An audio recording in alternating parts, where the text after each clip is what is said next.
अस्सलामुअलैकुम दोस्तों, आज की ये वीडियो बहुत ज़्यादा इम्पोर्टेंट होने वाली है उन तमाम वीज़ा होल्डर्स के लिए, उन तमाम दोस्तों के लिए जो यूएई का सफ़र करना चाहते हैं।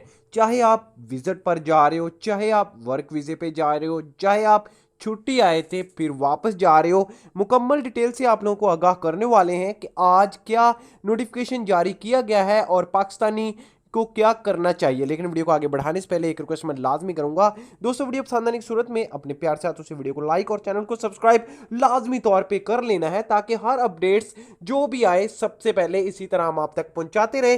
तो बात करते हैं दोस्तों कि पाकिस्तानियों को क्या करना चाहिए और 30 दिन का टाइम हमने क्यों लिखा हुआ है। देखें, यूएई में अगर देखा जाए तो कल से पाबंदियों का सिलसिला शुरू हो चुका है। 9 ममालिक पर पाबंदी आयद कर दी गई है, लेकिन अल्हम्दुलिल्लाह अच्छी खबर यह है कि पाकिस्तानियों पर अभी तक पाबंदी आयद नहीं की गई। इसलिए 30 दिन तक हो सकता है कि पाबंदी आयद कर दी जाए। इसलिए दोस्तों जल्द से जल्द सफ़र कर लें, फिर आपको बाद में पछताने का कोई फ़ायदा नहीं हो।